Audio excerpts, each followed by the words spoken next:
le futur entrepreneur africain. Vous écoutez le podcast de Landry.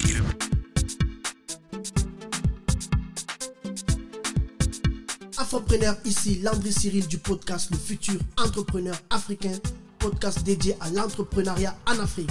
J'effectue des interviews avec des personnes ayant connu des parcours exceptionnels dans le monde entier pour étudier leurs échecs, leurs succès, et je te donne aussi des idées de business en ligne et te motive au quotidien.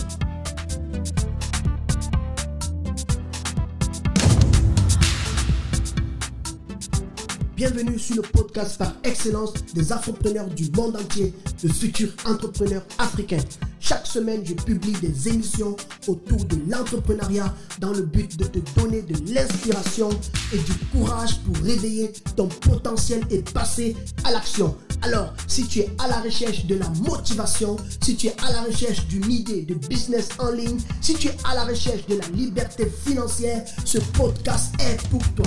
Alors, abonne-toi et partage cette chaîne pour ne rater aucun épisode autour de l'entrepreneuriat en Afrique.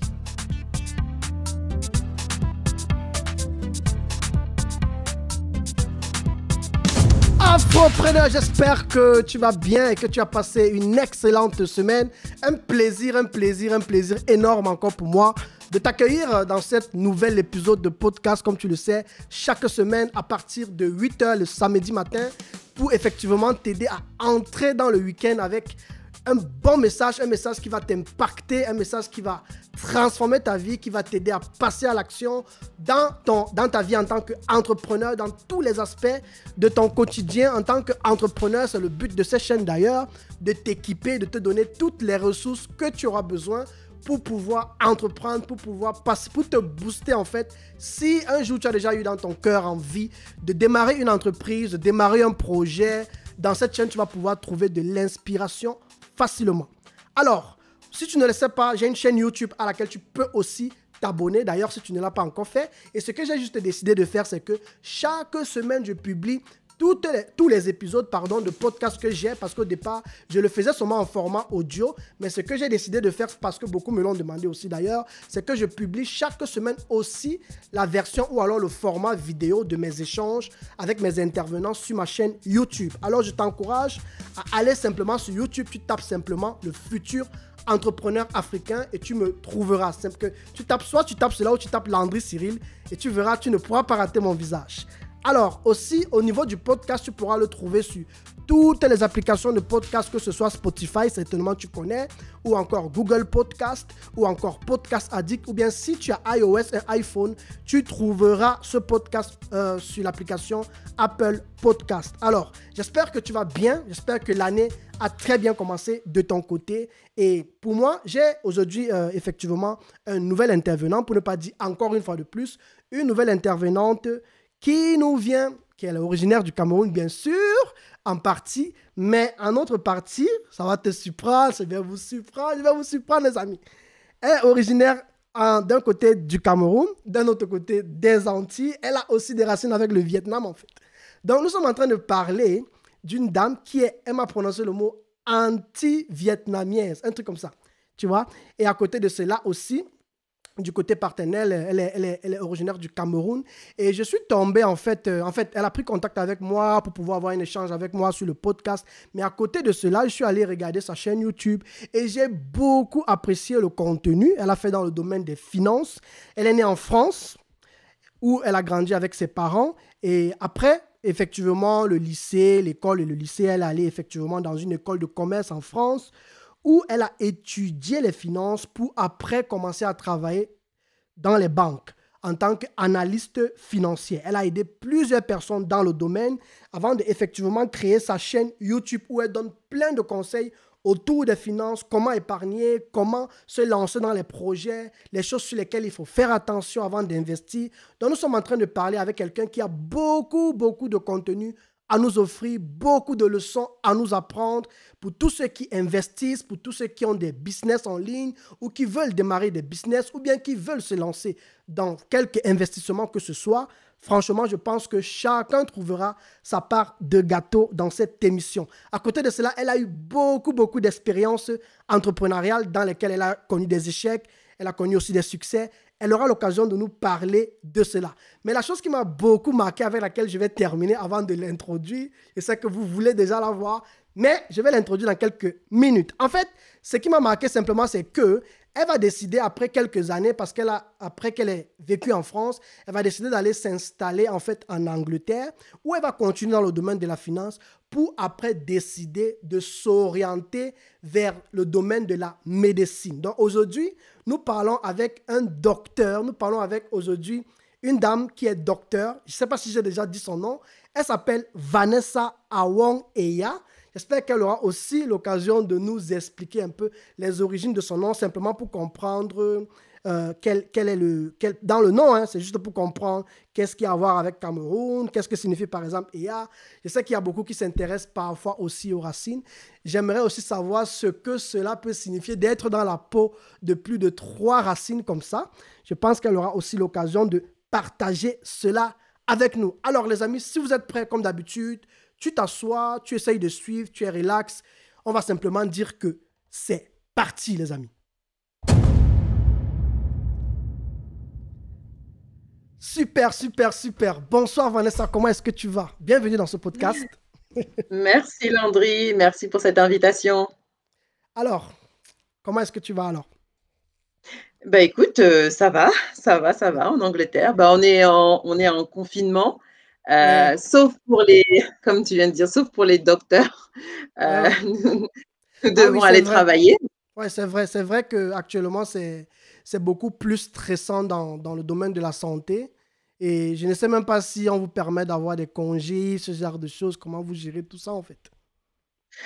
En janvier, là, dans mon hôpital, ils avaient annulé tous les congés. OK? Il semblerait que pour février, on puisse avoir des congés. Donc, hein, comme on dit, hein, on croise les doigts. On croise les doigts et on survit. OK, OK, OK.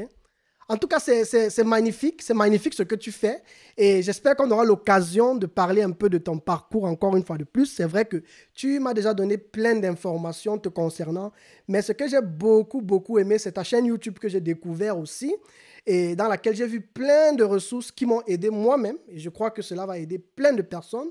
On a eu à discuter aussi avant cette interview où tu m'as parlé de certaines de tes expériences. J'ai aussi je t'ai parlé de certaines de mes expériences. Mais l'idée vraiment était que l'on parle en fait de comment l'entrepreneur ou alors ceux de la communauté afro qui nous suivent, comment toute personne Mhm. qui veut se lancer dans un projet peut effectivement se lancer tout en minimisant les risques ou alors comment éviter de perdre de l'argent quand on investit dans un projet. Je pense que c'est un sujet qui parle à beaucoup de personnes et je me suis dit, avec l'expérience que tu as, tu m'as fait comprendre que tu as conseillé plein de grandes entreprises, plein de grandes multinationales, ou je pourrais dire entreprises, que ce soit dans le domaine de l'automobile, mais au niveau des banques, tu as conseillé plusieurs entreprises sur tout ce qui est finance, comment gérer, comment étudier même les finances de l'entreprise dans ce genre. Et pour moi, l'idée, c'est simplement que on profite de ton expérience et que effectivement, tu essayes effectivement de partager avec nous sur comment un jeune entrepreneur, il y a beaucoup qui veulent se lancer, qui ont tellement de projets, comment est-ce qu'effectivement ils vont s'y prendre, les erreurs à ne pas commettre, comment minimiser les risques, parce qu'on ne peut jamais dire qu'on va éviter totalement les risques. Alors, comment Mhm. minimiser au maximum les risques? Je suis tombé aussi sur une de tes vidéos YouTube qui m'a beaucoup marqué, où tu t'es lancé dans un projet de bobolo. Pour ceux qui sont pas du Cameroun ou peut-être aussi pas du Congo, parce que je sais qu'au Congo, on mange du bobolo. Sachez que ce Mhm. sont des maniocs emballés dans des feuilles de très longue taille. Je ne sais pas comment je pourrais expliquer cela. Mais en fait, c'est quelque chose qui se mange beaucoup au Cameroun. Et Vanessa s'est lancée dans un tel projet. Ou bien, c'est pas peut-être, tu auras l'occasion peut-être de nous parler de ça aussi. Et le projet n'a pas marché comme il fallait. Et je crois le titre de sa vidéo, c'est comment elle a perdu comment j'ai perdu plus de 10 000 € en investissant avec le cœur. Tu vois? Mhm. Quand j'ai vu le titre de cette vidéo, j'ai dit waouh, je dois voir ça en fait, tu vois. Et ça m'a poussé à cliquer sur la vidéo, j'ai commencé à regarder et je t'assure que tu as partagé des choses qui m'ont rencontré en fait et qui rencontrent tellement de personnes, entrepreneurs avec lesquels j'échange chaque jour en fait. Donc je pense que tu as beaucoup à nous donner et franchement, je vais te laisser la parole pour que si tu veux, te présentes encore et puis que l'on aille simplement dans le sujet et qu'on échange. Et en fonction de ce que tu vas dire, je vais peut-être de temps en temps te poser les questions pour que ça puisse édifier ceux qui nous suivent. Parce que je connais déjà ma famille, je sais ce que ma famille veut entendre, je sais ce que la communauté veut entendre. Et je vais simplement essayer de modérer dans ce sens-là, quoi. Donc, tu as la parole alors. Ok, super. Merci Landry pour ce super profil. Juste petite correction. Quand je veux préciser en fait pour que les gens comprennent bien, quand j'étais en tant qu'analyste financière, c'est pas que je conseillais les entreprises, c'était plus que j'analysais les entreprises et qu'ensuite je conseillais les gestionnaires de portefeuille, donc c'est eux qui après investissent l'argent directement pour savoir s'ils devaient oui ou non investir dans ces entreprises, quels étaient les risques ou quels étaient le type de gains qu'ils pouvaient récupérer.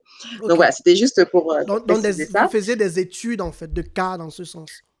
C'est ça, des études, des rapports, de la recherche. Après, j'ai conseillé plutôt des startups, mais bon, c'était juste pour recadrer ça et expliquer du coup pourquoi est-ce que dans mes vidéos, je fais beaucoup d'analyse financière. C'est parce que c'était mon job et que c'était aussi pour expliquer pourquoi c'est si important de faire ce type de recherche. C'est pour justement éviter de perdre de l'argent quand on investit juste avec son cœur en se disant j'aime le projet. Et donc, comme tu le disais, donc j'ai fait une vidéo tout particulièrement parce que je voulais partager cette anecdote avec du coup l'audience sur YouTube.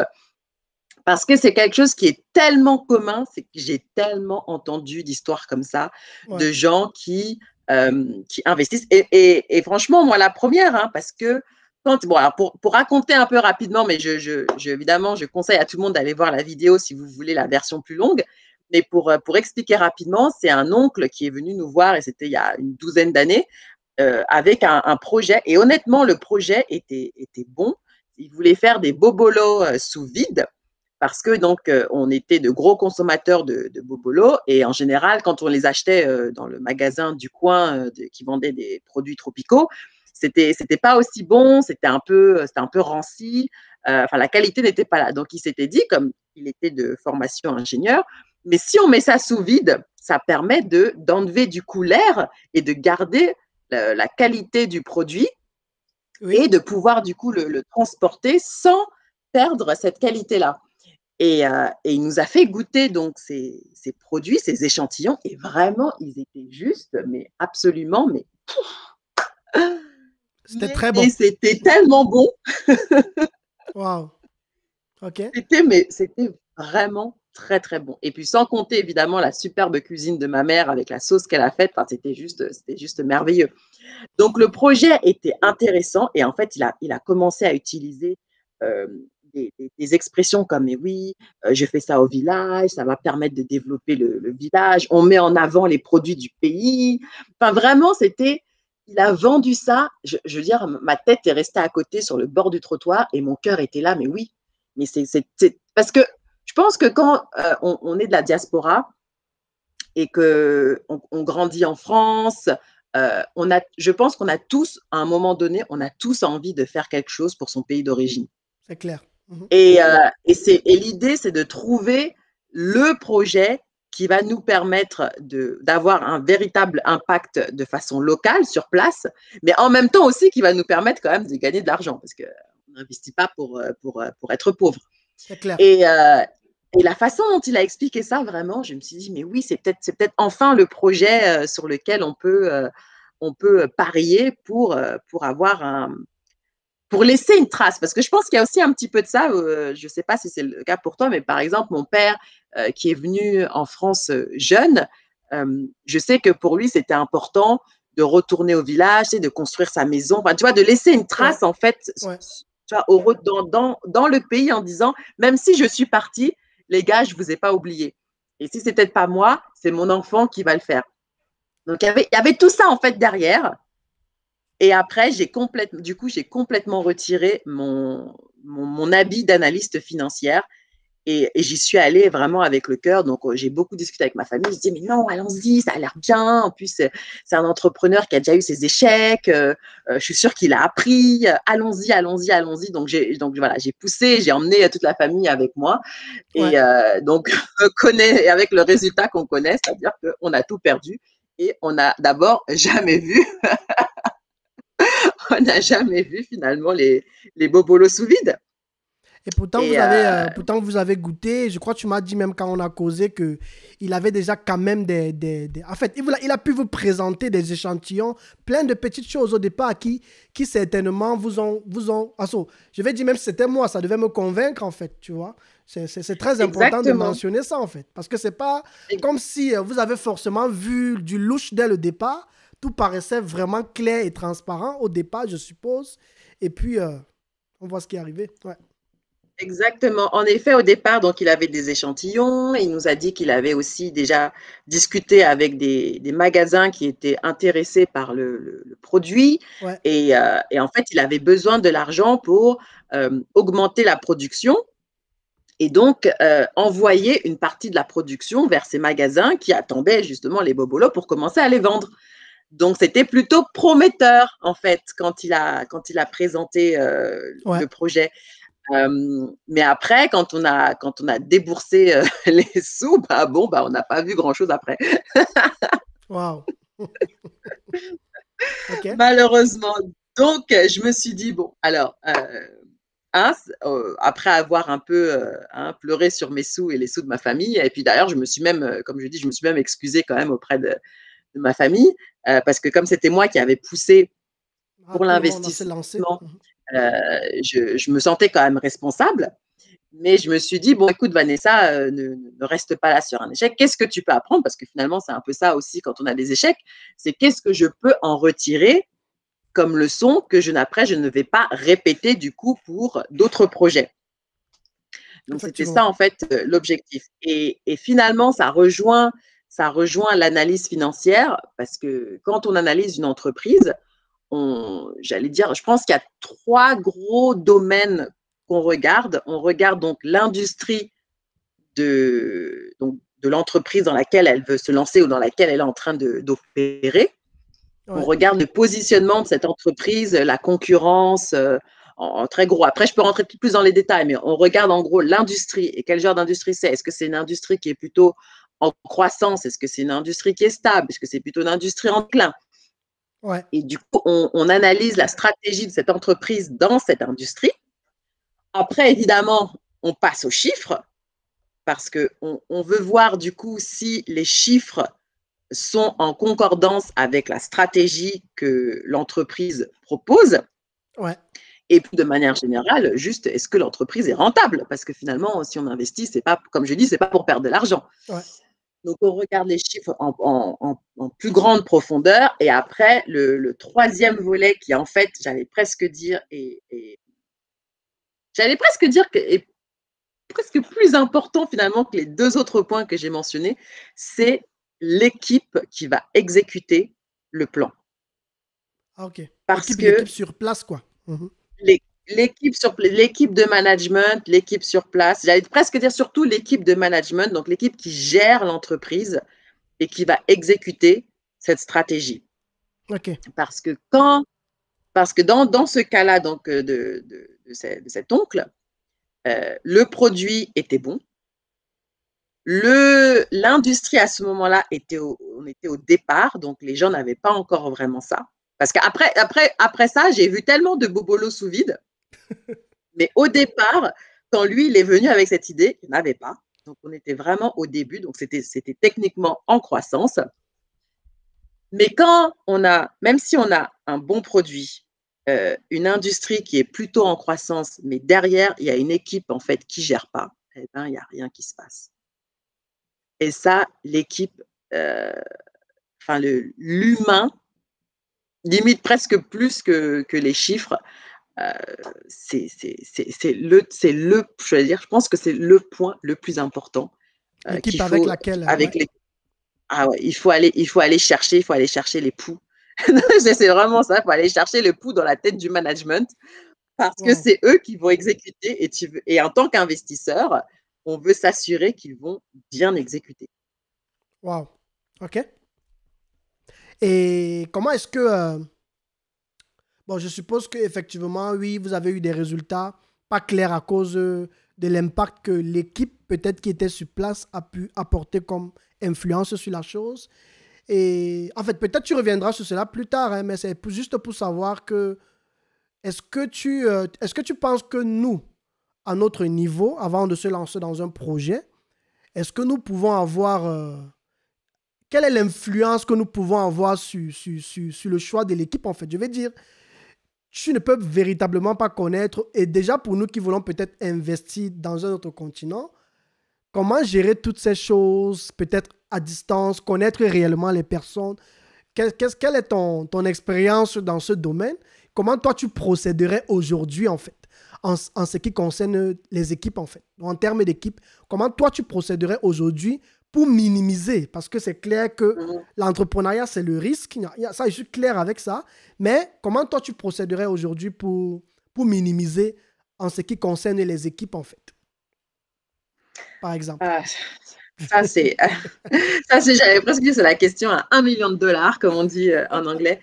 Mais, si tu veux, tu peux revenir sur ça plus tard, hein, pour que je le note juste, en fait. C'est parce que tu non, as non, non, mais sur le point. je vais donner une réponse, en effet, donc selon mon expérience. Donc, par rapport à cette donc, oncle qui avait ce projet-là, ouais. il était le gestionnaire principal, et donc il nous avait dit qu'il avait quelqu'un de confiance au pays qui allait gérer en fait le projet des Bobolos. Et en fait, je pense que quand on arrive en tant qu'investisseur, ouais. on doit parler à celui qui est au pays. Parce que c'est lui, en fait, qui se tape toutes les crasses, tous les problèmes tous les problèmes voilà, qui font que ça rend tout l'entrepreneuriat au pays hyper compliqué. Ça a été ma grande leçon, que OK, il y a quelqu'un sur place, il y a quelqu'un en France, mais surtout, il faut aller parler au gars qui est au pays. Au pays. Et passer du temps à comprendre comment est-ce qu'il travaille. Et en fait, tester finalement. Faut tester les gens. Et des fois, c'est des petits trucs très simples comme vous prenez rendez-vous avec, disons, voilà, vous voulez investir dans un projet au pays. Et le gars vous dit, voilà, je sais pas, on dit n'importe quoi. Il veut vendre des élastiques au pays. Et il vous dit, bon, bah alors, on se donne rendez-vous pour qu'on en discute. Donnons-nous rendez-vous sur Zoom à, je dis n'importe quoi, 14 heures. Ouais. Et le gars, il vient avec une demi-heure de retard. Non, mais déjà ça. Mais excuse-moi de te dire ça, mais ça c'est très normal chez nous en fait. Oui, ça ne doit pas l'être, je suis contre ça, mais en Afrique c'est quelque chose de... Pour moi j'ai eu des cas où j'ai pris des rendez-vous avec des personnes, c'est quand j'arrive au lieu du rendez-vous, qui se réveille, se brosse les dents, il dit ah bon je suis là, depuis le matin il est dans les embouteillages et tout. Donc si tu ne sais pas gérer avec ça, je vais simplement dire qu'avec cette réalité-là, est-ce qu'on peut vraiment s'appuyer sur ça comme critère de sélection ou comme critère de décision, en fait? Oui. OK. Oui. Alors, ouais, moi, je suis... sur ça, je suis... radical. je suis... Ah ouais. Pourquoi je dis ça? Parce que le business, c'est de la discipline. Ouais. Et quand on n'est pas discipliné, et des trucs aussi simples que ça... Et alors, limite, tu vois, en fait, le problème, c'est pas tellement le retard. C'est de ne rien dire. Et donc, toi, tu te pointes à 14 heures à l'heure et t'attends. Voilà. Et puis, bah, écoute, t'attends, bah, c'est ton problème, c'est t'attends, quoi. Et là, tu as envie de dire, et tu te poses en tant qu'investisseur, OK. Mais imagine, j'étais venue avec quelqu'un d'autre, tu sais, surprise, un autre investisseur qui lui aussi est tout aussi intéressé. Et le gars vient avec une demi-heure de retard. Mais qu'est-ce que ça veut dire en fait sur la façon de travailler du mec qui est en retard? Ça dit beaucoup de choses déjà. Ouais. Exactement, ça dit beaucoup de choses. Donc après, on peut se dire, ouais, mais c'est le pays, on fait toujours comme ça. Bah, ça, c'est votre problème. Bah, du coup, ne venez pas me demander mon argent. Voilà. En fait, c'est un petit peu ça. Je pense que les gens doivent se rendre compte que, surtout si on veut passer à l'étape de professionnalisation, de qualité, de produits qu'on propose, on ne peut pas juste rester sur des trucs, ah oui, bah, c'est le pays, hein, voilà, on débarque une demi-heure plus tard parce qu'il y avait les embouteillages. Enfin, tout le monde sait qu'il y a des embouteillages, donc on s'arrange. Ouais, je suis d'accord.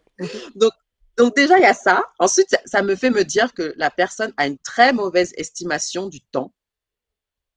Et donc, quand quelqu'un a une mauvaise estimation du temps et qui te dit « Ah, mais je pense que d'ici un mois, je vais pouvoir vendre tant de… je sais pas, allez, admettons 1000 élastiques, parce qu'on est parti sur les élastiques. » Tout de suite, je me dis « Je crois qu'il a bu. » Ouais.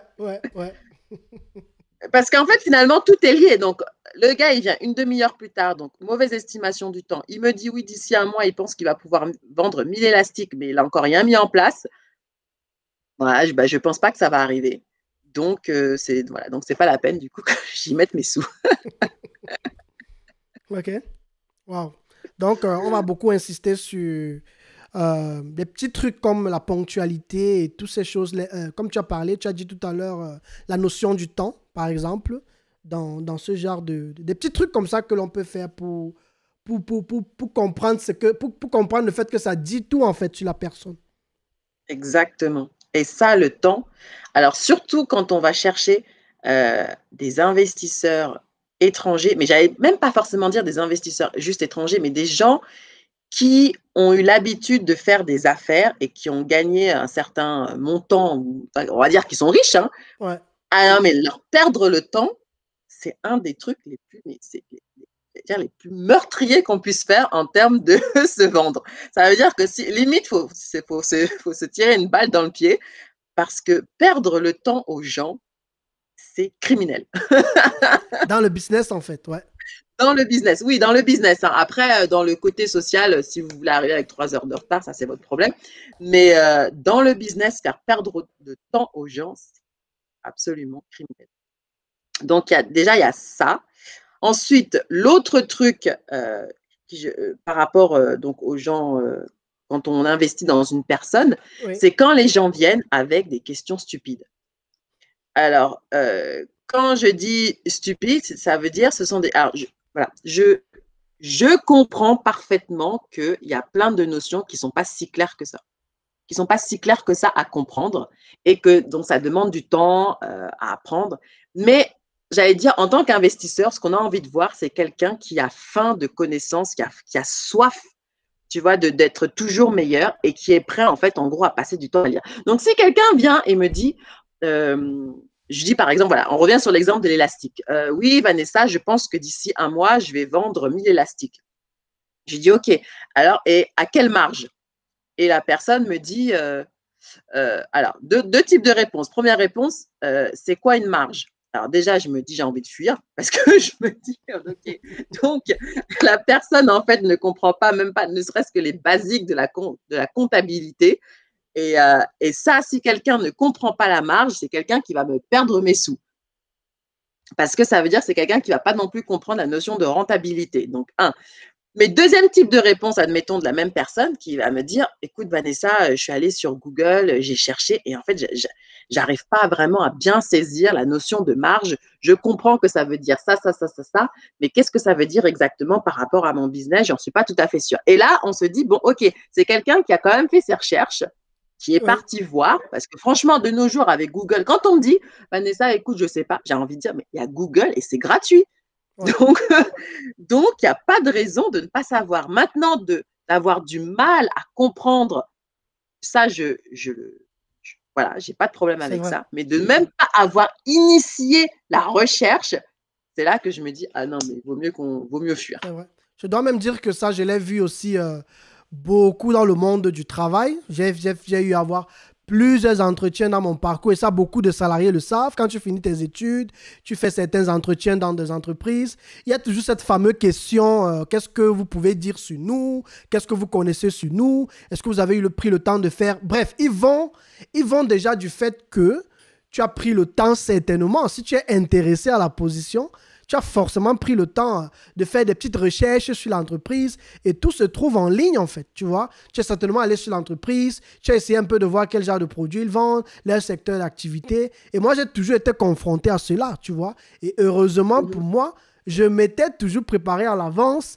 J'avais fait des recherches. Donc, je pense que ce que tu dis est effectivement très pertinent. Et j'attendais effectivement que tu précises aussi le moment où tu as fait comprendre que si la personne est quand même allée faire les recherches, c'est que c'est acceptable. Parce que j'allais dire que c'est quand même peut-être être un peu trop dur de juste te dire que non, comme il ne connaît pas ça, il va me jeter mon argent, je ne peux pas travailler avec lui. Je ne sais pas alors où tu vas trouver quelqu'un de top, top, top en fait. Peut-être celui que tu trouveras qui connaît ça aura peut-être un manquement au niveau d'esprit de la notion du temps aussi, par exemple.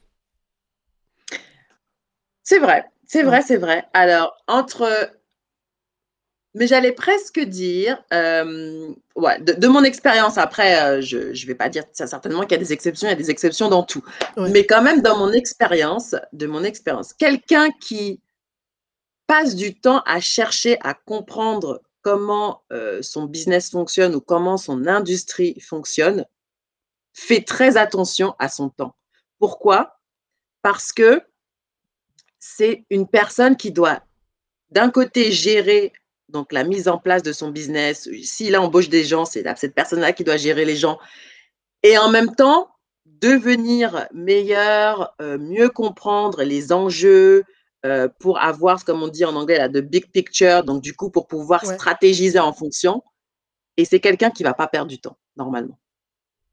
OK. Parce que justement, son temps est limité et il ou elle a déjà tellement de choses à gérer qu'on n'est pas là pour aller perdre du temps. Donc, j'aurais tendance à croire que les deux vont ensemble, en fait.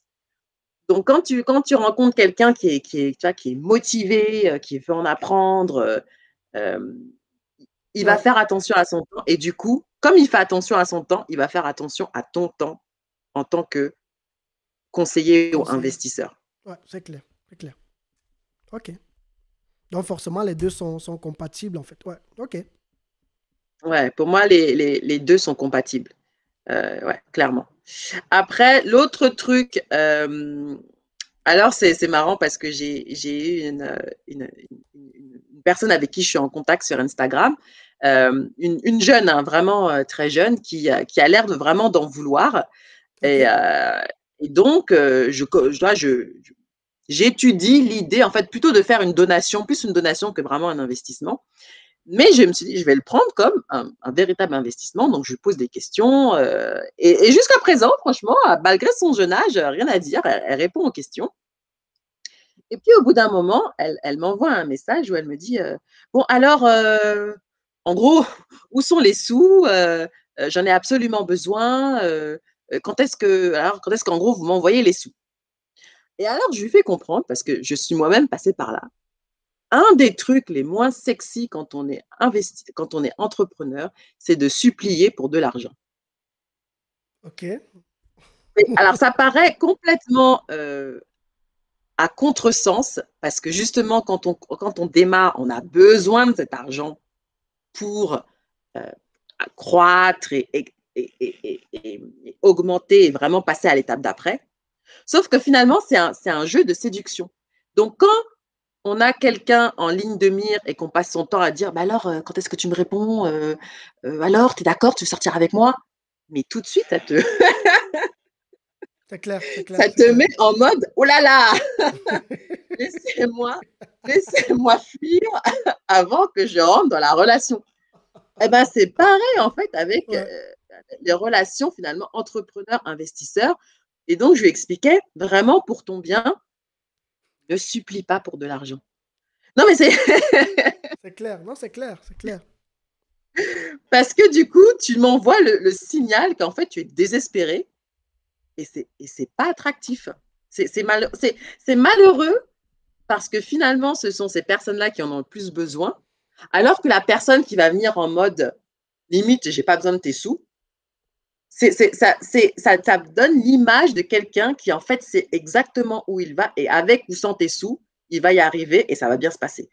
OK. Donc, Quelqu'un toi, en tant qu'investisseur, qui a de l'assurance, en fait. Ouais. voilà, quelqu'un qui a de l'assurance et qui sait que non, non, non, ça va bien se passer, Ouais. tu me donnes tes sous, limite, c'est une chance pour toi de me donner tes sous. OK. Mais en tant qu'investisseur, bah, c'est la psychologie, hein. Il y a aussi de ça, hein. C'est la psychologie de se dire, ah ouais, ok, donc voilà, c'est une proposition intéressante. Il faut vraiment que j'y aille parce que l'entrepreneur me montre qu'il n'a pas besoin de moi, quoi, finalement. Ouais, ouais. Ah, et cela peut séduire l'investisseur facilement. Et cela peut séduire l'investisseur, voilà, un peu plus facilement. Après, ça ne veut pas dire que l'investisseur ne fait pas ses recherches derrière, hein, mais c'est un côté quand même attractif en tant qu'investisseur de se dire que l'entrepreneur sait où il va avec ou sans tes sous. Effectivement, ouais. Waouh. OK. Donc, les amis, pour vous qui nous suivez, je ne sais pas si vous suivez, mais vraiment, je pense que c'est très pertinent que voilà, autant de choses sur lesquelles nous partageons pour pouvoir t'aider ou vous aider effectivement à identifier les choses avec lesquelles vous allez effectivement savoir avec quel type de personnes travailler, comment identifier effectivement les bonnes personnes avec lesquelles on ne va pas forcément dire que c'est une loi qu'il faut appliquer partout à tort et à travers, mais ce sont des petits points avec lesquels vous allez effectivement quand même influencer sur le processus effectivement à minimiser autant que possible, hein, je crois, les risques dans les projets que de foncer juste tête baissée et fermée comme ça sans réfléchir, quoi. Donc, je pense que ce que Vanessa essaye de partager avec nous est vraiment pertinent. Donc, je te laisse continuer, en fait, ouais. Je voulais aussi dire un autre point quand on investit ou quand on peut-être veut se mettre en partenariat avec quelqu'un, un entrepreneur. L'autre point aussi, c'est qu'il faut faire attention aux beaux parleurs. Parce qu'il y a des gens qui sont très bons justement dans la parlotte. Et puis après, quand il faut rentrer dans les actions, eh ben, il n'y a plus personne. Donc, c'est en ça que c'est important de tester la personne avec des actions. Donc, avec l'idée de… Donc, je reviens sur l'oncle. Et finalement, je me dis, j'aurais dû faire ça au départ et pas… Donc, avant de mettre les sous plutôt qu'après. Enfin, bref. Donc, quand il nous avait demandé de chercher des relais en Angleterre, on avait trouvé quelqu'un qui était intéressé. Et en fait, ce que j'aurais dû faire à ce moment-là, c'est de dire à l'oncle, OK, l'oncle, je te donne 500 € pour que tu nous envoies un échantillon de Bobolo pour qu'on puisse tester sur donc, le marché et voir comment ça fonctionne. Parce que, ça nous aurait permis de voir comment est-ce que du coup l'oncle travaille. Ouais. 2, ça nous aurait permis de voir est-ce qu'il est capable en effet d'envoyer des bobolos. Et donc, s'il arrive à envoyer ces bobolos, ça veut dire quand même qu'au pays, il y a quelque chose qui se passe et qui a l'air de fonctionner puisqu'on a le produit final. Et comme c'était quand même, c'est un oncle qui parle bien, c'était quelqu'un, ça permettait de du coup tester la personne sur les actions. Ouais. Et quand on a fait ce test-là, mais on avait déjà investi, hein, mais quand on a fait ce test-là, eh ben, en effet, on n'a rien reçu. Alors que si j'avais fait ça avant, très vite, je me serais rendu compte, ah non, Je ne vais pas plus lâchons loin que l'affaire. ça, en fait. Ouais. Mhm. Voilà, on ne va pas plus loin que ça parce que la personne n'a pas été capable de délivrer ce qu'elle a, en fait, ses promesses. Et alors, je sais que beaucoup de gens font des promesses. Ah oui, je vais t'envoyer, je sais pas, je vais t'envoyer 1000 élastiques, je vais t'envoyer. Non, franchement, quand on est dans du business et qu'on est entrepreneur, ça ne sert à rien d'enjoliver ce qu'on est capable de faire. Autant partir sur écoute, avec mes moyens du bord, je peux t'envoyer 10 élastiques, mais au moins avec ces 10 élastiques, tu pourras déjà tester Le marché. le marché et surtout, en fait, tester l'entrepreneur lui-même. Donc, en tant Ouais. qu'entrepreneur, alors, il y a un moment donné où il faut savoir enjoliver, mais il y a un moment donné où il faut aussi savoir parler vrai. Et donc, ça demande je ne sais pas si ça demande de l'intelligence émotionnelle, mais ça demande de voir en fait à quel moment il faut faire ça. Et quand quelqu'un teste vos actions, eh ben, il faut parler vrai. Ça veut dire que si tu peux envoyer que 10, tu n'envoies que 10. Si tu peux envoyer un seul, tu n'envoies qu'un seul. Si tu peux envoyer 1000, tu envoies 1000. Mais il ne faut pas commencer à dire oui, j'envoie 1000 dans 2 semaines, et puis 3 semaines plus tard, il n'y a rien qui se passe. Parce que tout de suite, la crédibilité en prend un coup, et on se dit, bah, c'est pas la peine de travailler avec cette personne-là, parce qu'elle n'est pas capable de de non seulement mettre en place les actions qu'il faut, mais après, surtout, ne serait-ce que répondre à la promesse que l'entrepreneur a faite. Mhm. Mhm. Wow. Alors, on peut me dire, mais à quel moment est-ce qu'on enjolive un petit peu? On enjolive quand on est déjà un peu plus avancé dans les discussions avec l'investisseur et que l'investisseur se dit, OK, bon, ça a l'air d'être un mec sérieux, il a d'être discipliné, il a l'air de savoir ce qu'il fait. Maintenant, on commence à parler projection, c'est-à-dire que à partir du moment où je mets mes sous, qu'est-ce qu'on peut espérer dans le futur? Parce que c'est avec ça, en fait, que nous, en tant qu'investisseurs, on récupère nos billes. C'est parce que la valeur de l'entreprise dans le futur croît et que comme on investit, on récupère des parts. Donc, du coup, notre part augmente, notre richesse augmente. Donc, c'est à ce moment-là qu'il faut savoir enjoliver, mais sans non plus être complètement partir dans des délires, mais enjoliver parce qu'après, l'idée, c'est de faire rêver l'investisseur en disant, mais regardez, si tu me donnes ces sous, voici ce que je suis capable de faire, voici ce que je serais capable de ramener en termes de profit, je pourrais augmenter ma marge, etc., etc. C'est à ce moment-là qu'il faut être un peu plus, voilà, un peu plus positif. Ouais. Ok, super. Donc, le besoin de poser les actions et effectivement, du côté de celui avec qui on travaille, doit effectivement répondre favorablement à ces actions, en fait. Doit aussi mettre les bonnes actions de son côté. Ouais. Ouais, ça, les actions. Limite, les actions plus que les belles paroles. Les belles paroles, c'est bien pour peut-être récupérer des clients ou pour le marketing, mais pour l'investisseur, non, les actions, ouais. Wow. Les actions. Et malheureusement, enfin, je veux dire, c'est pas forcément propre à notre communauté, mais c'est vrai que on tombe quand même beaucoup sur des gens qui savent très bien parler, mais après qui ont beaucoup de mal à mettre en place les actions nécessaires pour Ok. justement pour réaliser leurs belles paroles. Ok. Voilà. Qu'est-ce que tu penses des, des mots comme, ou bien, bon, pas des mots, mais qu'est-ce que tu penses des choses comme les business plans? Est-ce que tu penses que ces choses de nos jours ont encore une importance? I don't know. Alors, franchement, si on va voir un investisseur, oui. Ok. Si on va voir une banque, oui. Non, Si c'est ok. juste entre Ok. vous, Ok. pas forcément. Pourquoi? Parce que la banque ou l'investisseur, enfin, normalement, il ne vous connaît pas, donc il a envie de savoir un petit peu quelle est la stratégie que vous avez en tête par En tête. rapport à votre entreprise. Est-ce que déjà, vous connaissez, vous comprenez votre industrie? Ouais. Quel est votre positionnement dans cette industrie? Donc, est-ce que vous êtes plus, admettons, par exemple, alors pour expliquer un peu positionnement, si on prend le secteur de l'automobile, BMW et Porsche, ça va être des positionnements de luxe. Volkswagen et Renault, ça va être des positionnements plutôt moyenne gamme. Et puis, des trucs comme, je sais pas moi, Dacia, ça va être positionnement plutôt voilà, petite gamme, un truc vraiment pas cher. Ouais. En gros, c'est un peu ça le positionnement. Donc, parce qu'il y a des gens qui peuvent venir avec des positionnements et en fait, on voit que la stratégie n'a rien à voir avec le positionnement. Du coup, on se dit, mais attends, est-ce qu'en fait, la personne a bien compris ce qu'elle essayait de faire? Parce que ça ne correspond pas. Et donc, tout de suite, on se dit, je suis pas sûre que C'est clair. je suis pas sûre que la personne a bien compris. Donc, un business plan, oui, si vous cherchez des fonds extérieurs. Ok.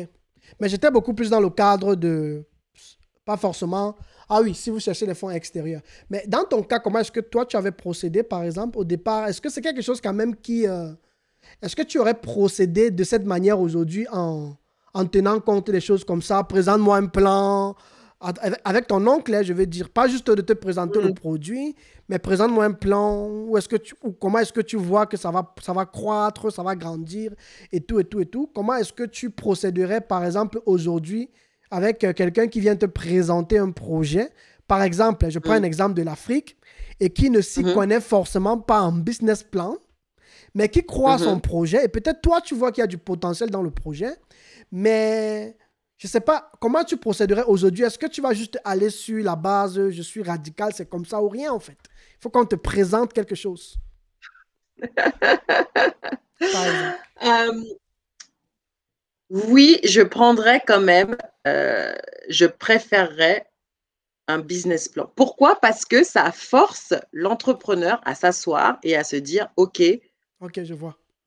où est-ce que j'en suis avec mon entreprise et où est-ce que je veux aller avec mon entreprise et quelles sont, selon l'entrepreneur, quelles sont les étapes qui vont me permettre d'y arriver. Ok. Et en fait, sans faire cet exercice-là, en tant qu'investisseur, tout ce que je peux me dire, c'est que, enfin bon, c'est des belles paroles, quoi, mais est-ce que la personne s'est posée et s'est assis et s'est dit, bon, d'accord, admettons, voilà, on revient sur les exemples des élastiques. Voilà, je veux vendre 1000 élastiques. Ouais. D'accord.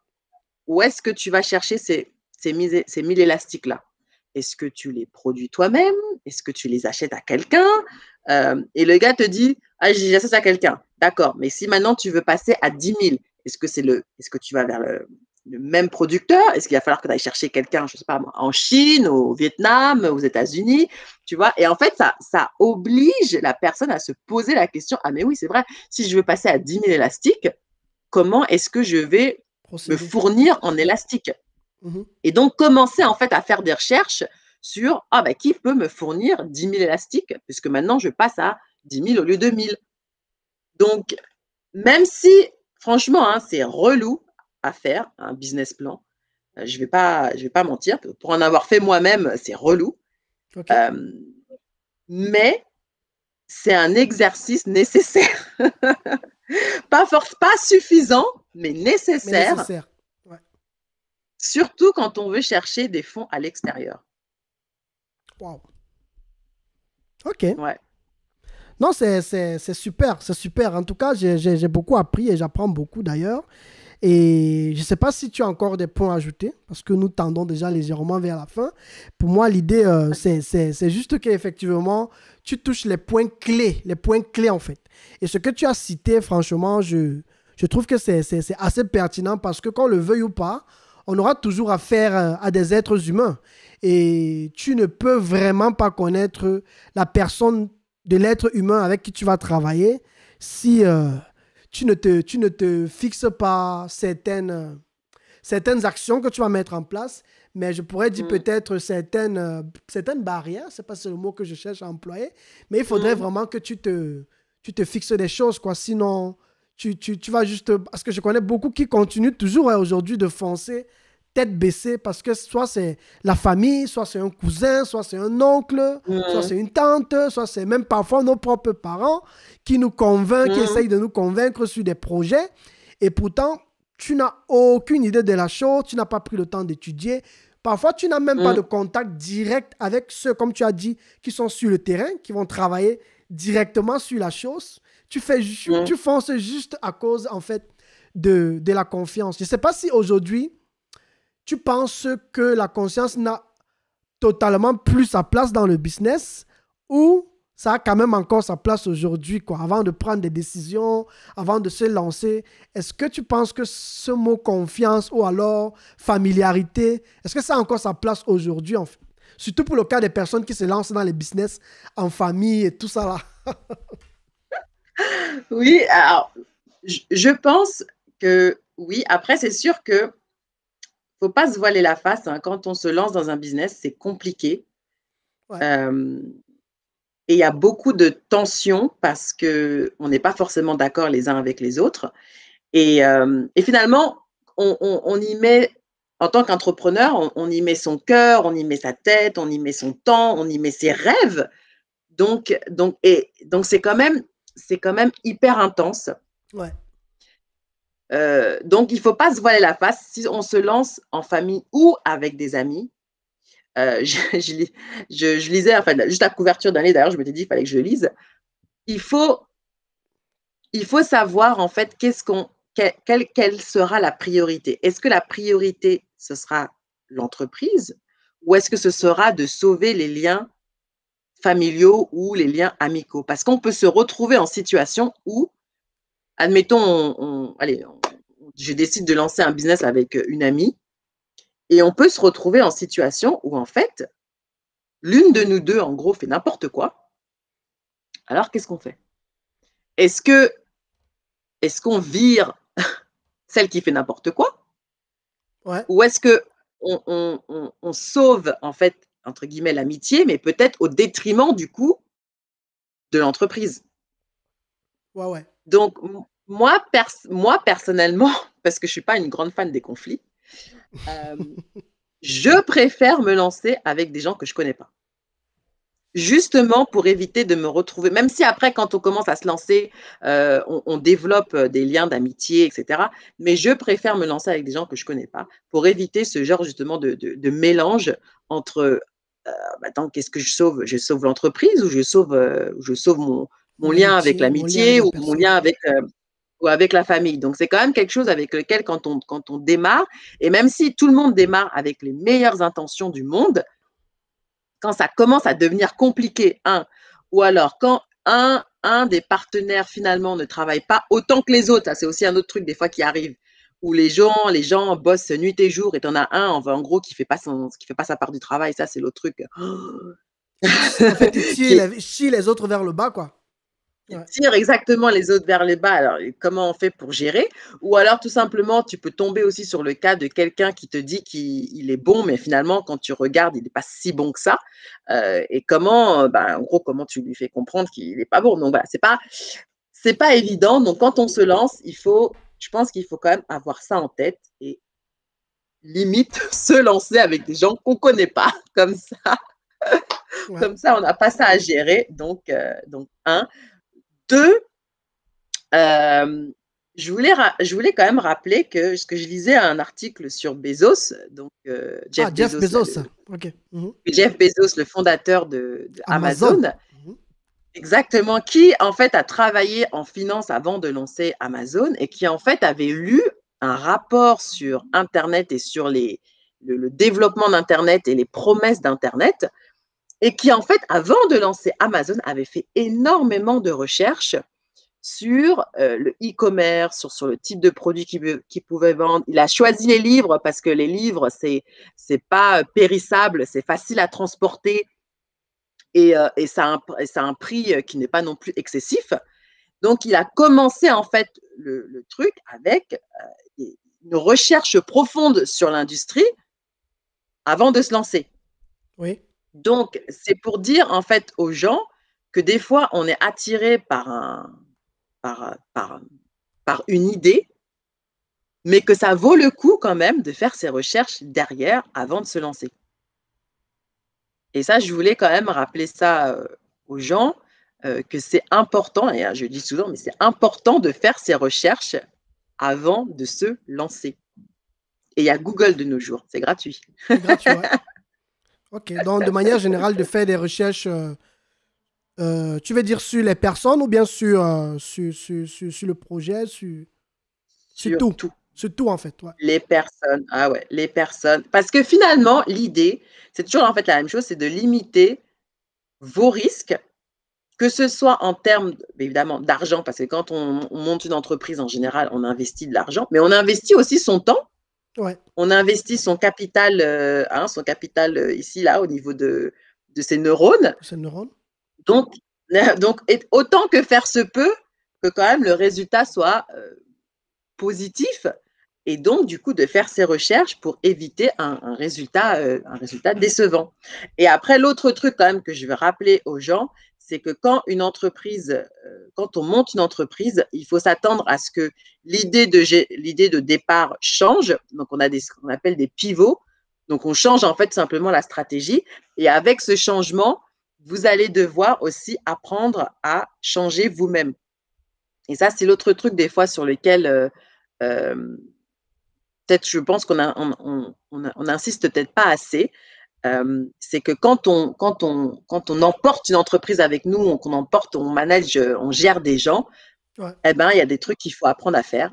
Il y a des trucs il faut apprendre en gros à s'adapter, il faut apprendre à changer, il faut constamment apprendre. Voilà. Et c'est pour ça que je disais que un entrepreneur qui est sérieux, qui passe son temps à apprendre, ne perd pas son temps et ne perd pas ton temps. Super. Super. Non, en tout cas, je trouve ça très intéressant ce que tu dis. Et en fait, pour vous, les amis qui êtes connectés, je veux dire, j'espère que vous avez à peu près vu les points sur lesquels nous avons tiré, notamment le besoin de... Aujourd'hui, il y a Google, il y a Internet, comme Vanessa l'a dit, de vraiment prendre le temps de faire des recherches par rapport à tout, que ce soit par rapport aux personnes, que ce soit par rapport au projet, tu vois. Si par exemple, aujourd'hui, tu es en Afrique et tu as besoin que quelqu'un de la diaspora ou de l'étranger investisse dans ton projet, prends le temps. Aujourd'hui, moi, j'ai vu, il y a plein de vidéos sur YouTube. Tu n'as plus besoin d'aller à une école, dans une école aujourd'hui, pour apprendre à faire des business plans, tu vois. Il y a tellement de contenu que je vois. Parce que moi, ce n'est pas un truc, par exemple, que j'ai appris dans mon parcours, mais je me suis toujours fait des idées sur qu'est-ce qu'un business plan, comment écrire cela si vraiment, vraiment, j'ai un projet. Et j'ai vu certains modèles de business plan à télécharger, par exemple, pour me faire juste une idée. Et je me suis rendu compte qu'en fait, c'est pas si compliqué que ça, en fait, tu vois. Et il y a tellement, avec le digital, il y a tellement de choses sur lesquelles tu peux trouver beaucoup, beaucoup de contenu pour t'inspirer. Parce que si tu veux que des investisseurs sérieux viennent investir dans ton projet, il faut que toi aussi, tu puisses être capable de montrer un certain sérieux et un business plan ne serait pas mal ou alors va certainement jouer à ton avantage. Ça va montrer quand même que tu as la tête sur les épaules et tu sais où tu es en train de vouloir aller en fait. Donc, pour moi, c'est pourquoi j'ai voulu en fait que tu me dises si pour toi ça a encore un sens aujourd'hui, le business plan, ce genre de choses, parce que beaucoup que je connais, hein, parce que moi je parle toujours avec ma petite expérience de personnes. J'ai des gens en Afrique qui veulent qu'on finance des projets, des très bons projets, des projets prometteurs, mais tu ne sais pas sur quoi ça tient en fait, tu vois. Je ne sais pas si c'est solide, si ça. En fait, le projet est vraiment prometteur et je sais que pour ceux qui me suivront, par exemple, au Cameroun, on va toujours te dire non, cette affaire, si ça va marcher, si tu te dis ça va marcher, à tout prix, ça va marcher. Je ne suis jamais tombé sur quelqu'un qui m'a dit que ça ne va pas marcher, en fait, tu vois. Non, il y a du potentiel dans ce projet, ça va marcher parce que le Cameroun est en train de se développer comme ci, comme ça. Le secteur, s'il va exploser dans tel nombre. Donc, c'est avec ça que les gens se vendent, en fait. Et je pense qu'aujourd'hui, ça ne suffit plus parce que moi, on s'est toujours laissé séduire par ça. Et pour nous qui n'avons pas la possibilité d'être sur le terrain, tu peux facilement te laisser séduire par des paroles comme telle ville va se développer dans 10 ans ou bien tel village va se développer dans 5 ans. Et on peut facilement passer à côté de la plaque et laisser que nos émotions soient touchées par rapport aux choses comme ça. Je ne sais pas si... en fait, tu as même parlé de ça. Tu as parlé aussi... tu as dit quelque chose qui m'a beaucoup touché aussi. C'est que tu préfères garder... Dans le but de garder... Tu préfères en fait garder une amitié ou bien une relation avec une amie ou bien avec un membre de ta famille que de te lancer dans un business avec la personne en fait. Tu vois? Je ne sais pas si... Moi, j'ai trouvé ça très pertinent. Je ne sais pas si c'est quelque chose que tu t'es dit, c'est juste comme ça, ou bien pour toi, il pourrait y avoir des exceptions en fait. Si oui, comment, sur quoi est-ce que tu tiendrais compte si tu veux mettre des exceptions par exemple? Si tu veux travailler avec un membre de la famille, c'est pas parce que tu peux peut-être voir un projet qui t'intéresse, qu'un membre de ta famille vient te présenter, comment réagir? Parce que c'est toujours bien de toucher tous les cas possibles en fait, par exemple. Ouais, non, je suis tout à fait d'accord. Hein. Faut pas fermer la porte, évidemment, aux exceptions. Hein. Ouais. Comment je réagirais? En fait, ça m'est pas arrivé depuis l'histoire de l'oncle. Okay. Donc, comment est-ce que tu as même géré cette affaire de l'histoire de l'oncle? C'est bon? Tu as oublié cela? Tout est passé? La vie continue? Ah bah oui, hein, on n'a pas le choix. Hein. La vie continue. Comme je disais, je me suis excusée auprès de ma famille. Okay. Moi, personnellement, j'ai plus du tout de nouvelles de l'oncle. Je sais que mon père a quand même des nouvelles avec lui, des nouvelles de lui, pardon. Ouais. En fait, tout ce que je me dis, c'est que bon, écoute, si ça lui a permis, si ça lui a permis de l'aider à un moment donné, tant mieux. J'aurais fait ma part. Et puis après, on se dit, et comme je dis, voilà, aussi l'autre truc, c'est que j'avais investi une somme qui n'allait pas changer en fait mon quotidien. Donc ça veut dire que quand on investit, il faut se mettre en tête que il est tout à fait possible de perdre son argent qu'on a investi. Donc, du coup, ne pas mettre en jeu des sommes qu'on ne peut pas gérer. Ouais. Après, bon, si c'est votre propre entreprise que vous gérez, c'est peut-être autre chose, mais quand vous investissez dans l'entreprise de quelqu'un d'autre, moi, je ne suis pas pour mettre des sommes qui sont au-delà tout simplement de votre capacité, tout simplement. Je ne suis pas sûre que ça vaille le coup parce qu'en plus, vous n'avez pas vraiment de contrôle parce qu'on était minoritaire, actionnaire minoritaire, donc il n'y a pas grand-chose en tant qu'actionnaire minoritaire qu'on puisse dire. Ouais. Peut-être différent si tu deviens actionnaire majoritaire, mais là, ce n'était pas le cas. Donc, comment je le prendrais maintenant? Non, je pense que je le prendrais de la même façon, c'est-à-dire que demander le business plan, m'asseoir, faire ce qu'on appelle les due diligence, comme on dit, passer du temps avec. Donc, si c'est quelqu'un qui est au pays, passer du temps avec les gens qui sont au pays, discuter avec eux, voire peut-être même aller sur place pour voir de mes yeux, comme on dit, pour voir de mes yeux à quoi ressemble, je ne sais pas, le produit ou l'immeuble que la personne me propose. Et puis, est-ce que je prendrais la majorité? C'est peut-être là où je négocierais peut-être un peu plus en me disant, OK, alors laisse-moi prendre la majorité. Et parce que normalement, quand on présente un business plan, on présente des projections, donc c'est-à-dire les estimations de chiffre d'affaires que l'entrepreneur pense qu'il va faire d'ici, je sais pas, 3 5 ans. Et peut-être que je tournerai comme ça. Je prends la majorité, mais si d'ici 3 5 ans, tu respectes ton business plan, donc c'est-à-dire que tu arrives au chiffre d'affaires que tu as dit que tu allais faire, alors je te redonne tes parts, je redonne des parts et du coup, je redeviens actionnaire minoritaire. OK. Parce que il ne faut pas non plus, tu vois, c'est une façon pour moi d'avoir, en tant qu'investisseur, le contrôle et de m'assurer que les choses sont bien faites, mais en même temps, il ne faut pas non plus démotiver l'entrepreneur qui se dit, mais attends, je travaille pour quoi finalement? Puisque je ne suis même pas au contrôle de mon entreprise. Or, je sais quand même que dans la communauté, tu vois, lâcher le contrôle de son entreprise, c'est compliqué. C'est compliqué et du coup, je ne suis pas sûre que beaucoup de gens aimeront ce type de deal. Mais en même temps, derrière, ce que tu leur promets, c'est que oui, mais si tu es sûr de ce que tu vas faire et si tu es sûr des chiffres que tu as mis dans ton business plan, alors tu ne devrais pas avoir de problème. Ça veut dire que dans 3 ans, tu récupères en gros tes actions.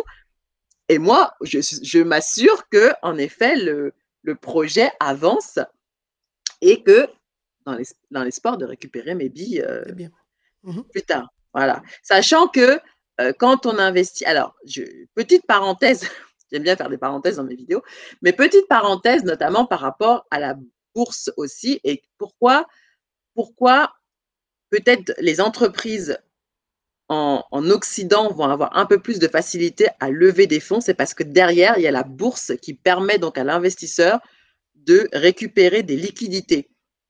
Parce que le truc, en fait, quand on investit dans des entreprises en Afrique, c'est que la bourse n'étant pas développée, les seuls moyens de récupérer en gros son argent évidemment avec gain, ça veut dire qu'on récupère plus que ce qu'on a mis, c'est soit on nous verse des dividendes, soit on arrive à revendre le projet ou nos parts à quelqu'un d'autre. Alors que en Occident, il y a la troisième option qui est l'entreprise grossit tellement qu'elle peut s'introduire en bourse. Et là, pareil, je revends en fait mes parts et je récupère mes billets. Donc, il y a aussi cet aspect-là qu'il faut voir en tant qu'entrepreneur, c'est de se dire, je fais venir un investisseur extérieur, mais ok, d'accord, il aime l'idée, il veut développer, etc. Mais il veut aussi faire de l'argent. Donc, comment est-ce que je m'assure que cet investisseur reste content?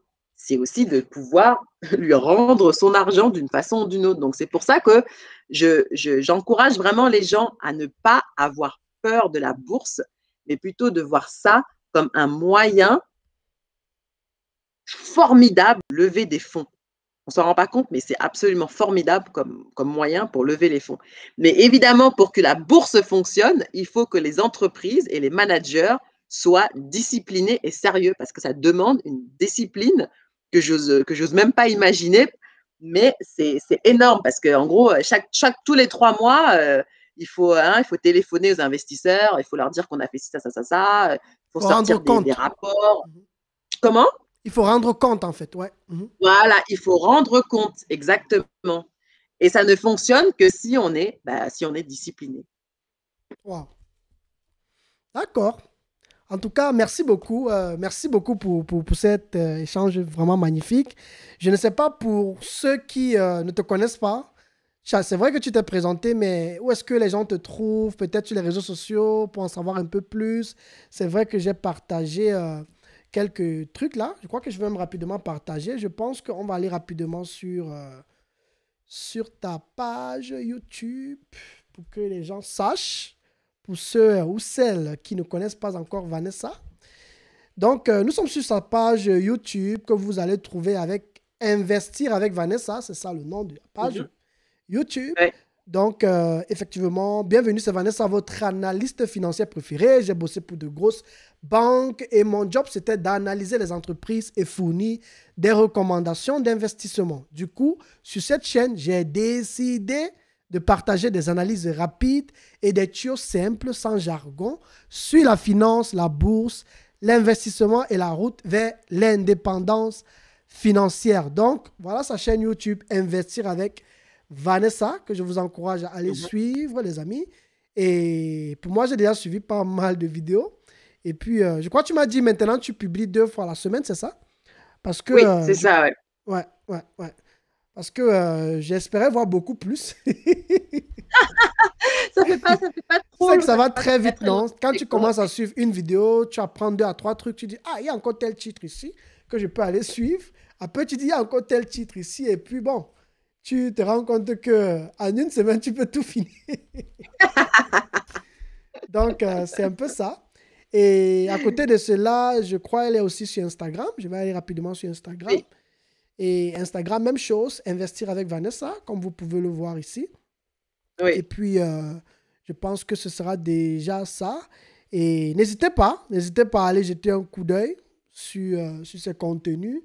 Et je pense que vous allez beaucoup apprendre aussi. Je ne sais pas si tu as d'autres secteurs ou bien si tu as d'autres réseaux sociaux où on peut te trouver ou d'autres moyens quoi, avec lesquels les gens peuvent te contacter. Ou pourquoi pas, je ne sais pas si tu as des trucs que tu prévois bientôt créer comme contenu, que ce soit des petits cours, des petits documents, des petits guides. Parce que je vois beaucoup de gens qui font ça, hein, juste un petit document qui regroupe 2 à 3 trucs. Ça peut être aussi des petits... Moi, je pense que tu devrais lancer ton petit podcast hein, aussi, Vanessa. Tu vois? Et tu partages un peu tous ces petits conseils-là que quelqu'un peut suivre pendant qu'il il fait du ménage à la maison, pendant qu'il conduit la voiture. Des petits conseils sur les finances comme ça. Ce ne sont pas des choses qu'on a forcément toujours. Bref, c'est vrai qu'il faut. C'est bien et bien bon, hein, c'est très bien d'avoir une chaîne YouTube, mais je pense que ça donnera beaucoup plus de valeur si tu pouvais avoir un petit truc comme ça où tu donnes des petites pépites, des petits conseils comme ça sous forme de messages audio. Je pense que ce sera. En fait, en tout cas, je serai ton premier abonné, quoi. Ah, c'est gentil. Donc, Ok, bah écoute, j'y penserai, franchement, j'y penserai. Euh, mais en termes donc de de petits rapports de listes que vous pouvez télécharger, mhm. sur la description de la plupart de mes vidéos, pour ceux qui sont intéressés par l'investissement en bourse et qui veulent commencer petit, j'ai une liste que vous pouvez télécharger, c'est gratuit, hein, de 200 entreprises dont les actions sont à moins de 20 euros. OK. Voilà, juste pour commencer en douceur, pour voir un petit peu comment ça fonctionne On et peut la comprendre. trouver, on peut le trouver sur quelle vidéo, par exemple, de toi? Si tu vas sur comment j'ai perdu 10 000 euros en investissant avec le cœur, OK. et dans la description, En description.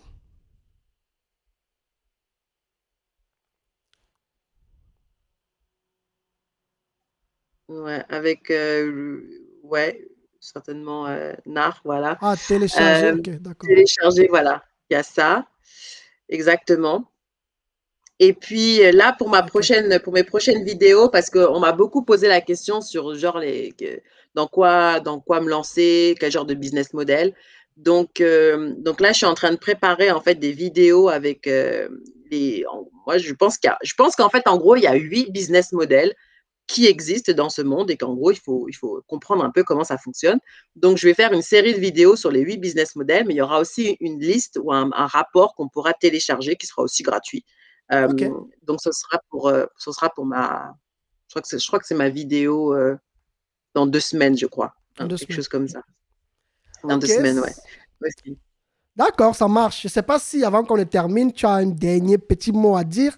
Peut-être un petit conseil, peut-être quelque chose pour encourager ceux qui nous suivent, ceux qui entreprennent, ou un petit truc à dire et puis on va simplement conclure. C'était quand même Ok, beaucoup de contenu, mais juste quelque chose pour oui. conclure en fait. Ouais, Je voulais dire que donc par rapport à l'entrepreneuriat, oui, oui, c'est compliqué. Heu, oui, ça demande, du temps, de l'investissement, que ce soit, justement en termes de temps, mais c'est quand même quelque chose de magnifique quand ça fonctionne. oui, Donc vraiment, je pense qu'il faut pas avoir peur de passer ce temps à mieux comprendre et notamment en particulier les chiffres ok. qui sont derrière votre entreprise. Parce qu'après, quand vous verrez les zéros s'aligner dans votre compte en banque, je dirais ça valait le coup. Super, super, super. En tout cas, merci beaucoup Vanessa et j'espère que vous avez beaucoup appris, les amis. Nous sommes arrivés à la fin de cette émission et je veux simplement vous souhaiter un excellent week-end. Ça m'a fait plaisir d'avoir eu cette émission avec elle et je vous encourage à aller jeter un coup d'œil sur la chaîne YouTube, sur le podcast et de rester connecté à cette radio. Je pense que vous allez beaucoup apprendre aussi à la chaîne YouTube, que ce soit sur l'entrepreneuriat, sur le business en ligne. Vous avez vu qu'on a eu un échange assez riche. Et pour quelqu'un qui réfléchit un peu, il va comprendre qu'il y a beaucoup de choses que tu peux tirer comme leçon de cet échange. En tout cas, je te souhaite et je vous souhaite un excellent week-end et on se dit à la semaine prochaine. Ciao les amis. Hey, Afropreneur, avant de partir, j'espère que tu as aimé cet épisode et si c'est le cas, n'oublie pas de m'encourager en t'abonnant à ma page Instagram et Facebook, le futur entrepreneur africain, de le liker, de le partager autour de toi. Reste en forme et on se dit à la prochaine.